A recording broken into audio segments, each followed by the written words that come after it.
Hello students, stay home, stay safe. Class 11th.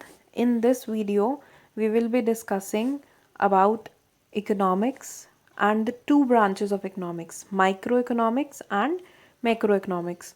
The main question which comes from this part is the difference between both these branches of economics. So we will be discussing it in detail in this particular video.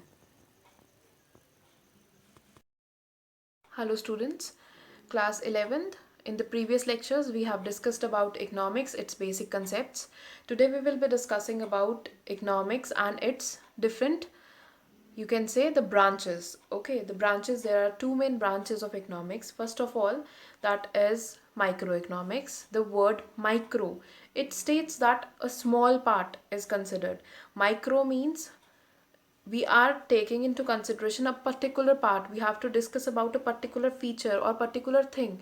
So in this particular part or in this particular branch of economics, we have to deal with the individual. First of all, the individual you have to keep in mind, and all the activities related to the individual are taken into consideration. You don't have to take into your mind that individual means a person only. Individual can be a firm also. Individual firm, that only that particular firm we will talk about, not what is its impact or what are the other things. Overall concept, it is not studied under microeconomics. So in microeconomics we study about the consumer behavior, the producer's behavior, and different things from the point of view of an individual and individual firm. Next is your theory of production, goods, prices, how are prices set. All these things are studied under microeconomics. And this particular term was first coined by Ragnar Frisch, Frich. It was termed in 1933 by him, and he gave the concept of microeconomics. So microeconomics basically deals with all these things which I have talked about, and individual is taken into consideration. Next is your macroeconomics. Macro means on a large scale, and when we talk about the economy as a whole, we are taking whole economy, a country. We are taking the national income, the per capita income of a country. It is a broader concept. It is having many things to be considered. It is having different things to study together. So this is the macro concept. This is the basic difference between all these things, between two branches. This is the basic difference. Now we will be discussing each concept in detail. So in microeconomics, first of all, the word micro. Word micro, it is a Greek prefix. Prefix is a word which is used before the root word. So it is a prefix. It is used for small. And economics, we know it is a study. So it is microeconomics, the small things to be considered.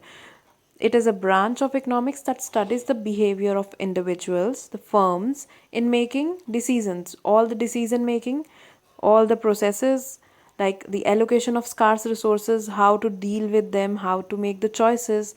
All these things are discussed in this particular branch. All these things we study under this branch, that is your microeconomics.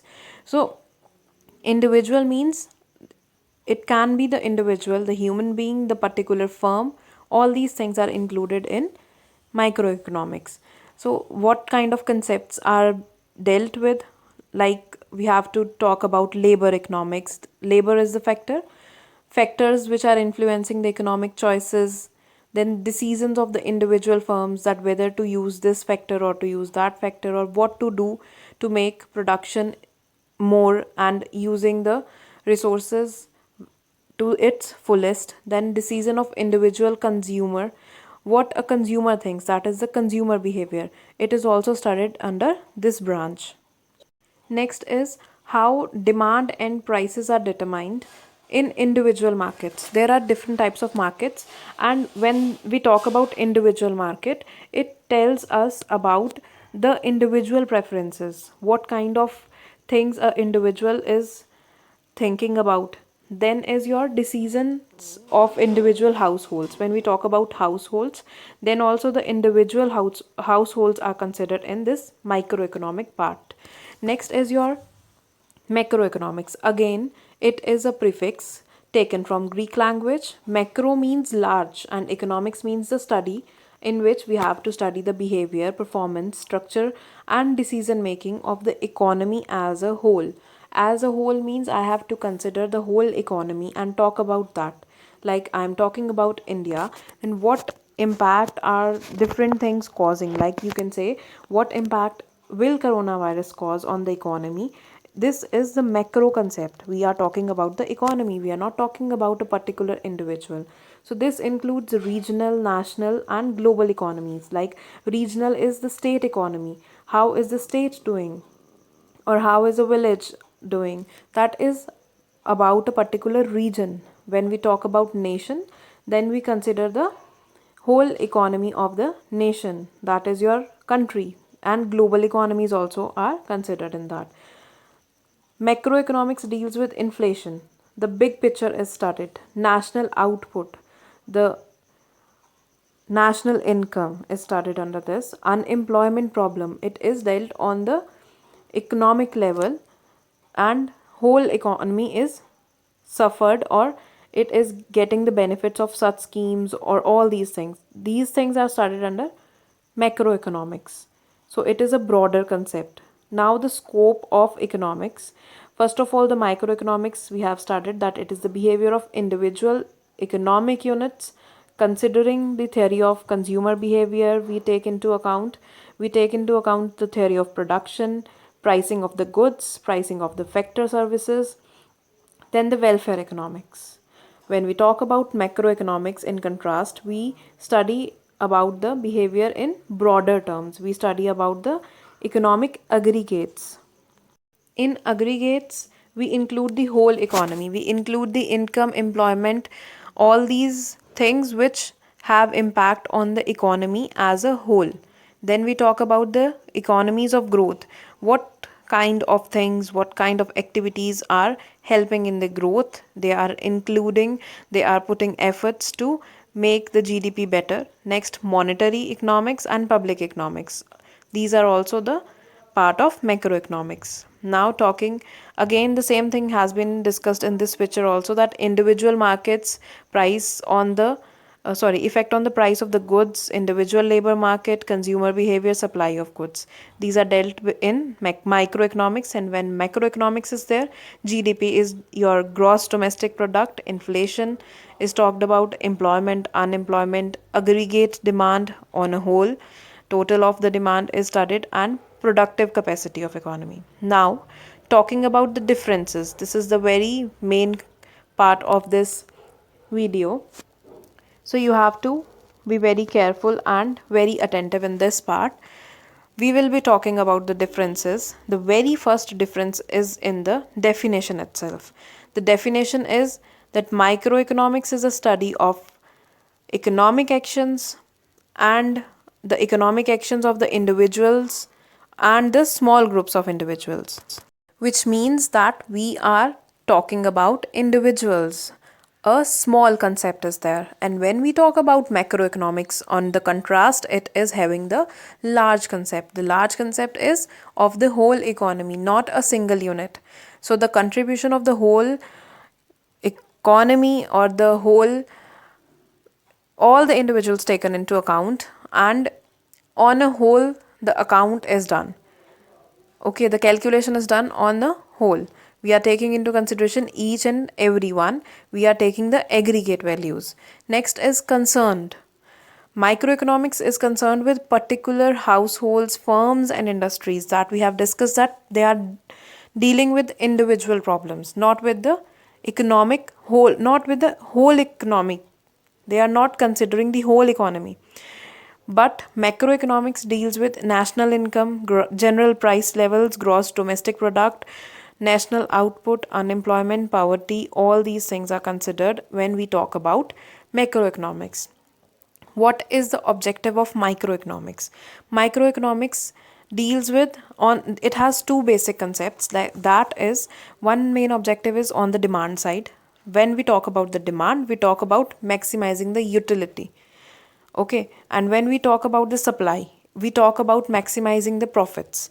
Demand is from the consumer side, so consumer wants to maximize the utility. He wants to get the maximum satisfaction, while the producer, he wants to make maximum profits and out of minimum costs. They want to use the minimum, the cheaper sources. They use the cheaper factors and produce.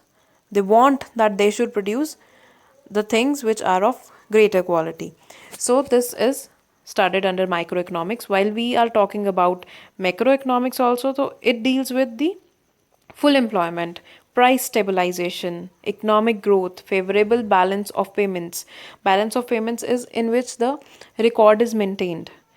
There is an account is made of the imports, exports, and the trade items. All these things are in this part. So it deals with the economy as a whole. Next is your basis. The basis on which microeconomics is standing, the base is that price mechanism which operates with the help of demand and supply forces. When the price is discussed, demand is very much important, and supply on the other side also is very much important. So demand and supply are taken into consideration when we talk about price mechanism.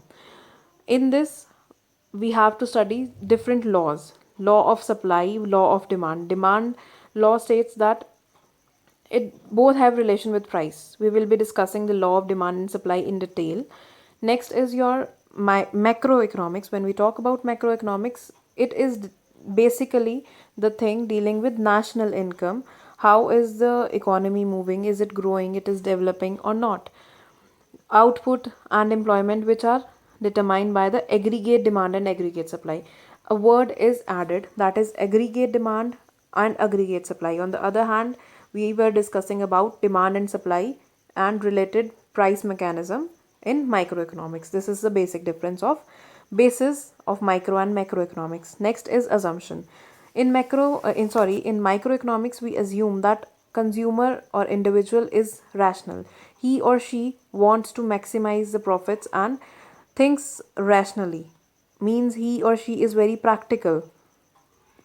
The individual is very much aware of the different things going on in the economy in the present time and want to make decision very practically. When we talk about macroeconomics, the assumption is that aggregate volume of output of an economy is taken and the extent to which its resources are employed. These are the two things we talk about: aggregate volume of the output, and the other thing is to which extent our resources have been employed or are used. Even human being is also acting as a resource to economy. Next is your limitations. In microeconomics, the limitation is of existence of the full employment. This is the limitation. While in macroeconomics, the involvement of fallacy of composition is which doesn't prove true. This is the one thing which is not true in macroeconomics, while in microeconomics, the existence of full employment is not possible.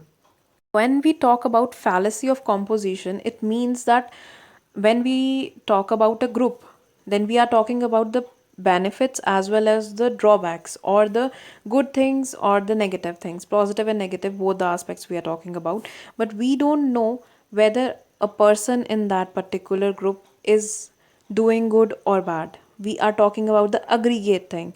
So this is not right in macroeconomics. So this was the concept, this was the difference between microeconomics and macroeconomics. It is very important from the exam point of view also, it is very important. So we have to discuss about this, and if you have any problem, you can mention in the comment section or let me know so that I can talk about that particular doubt in the next video. Till then, stay home, stay safe, and do your efforts, study well.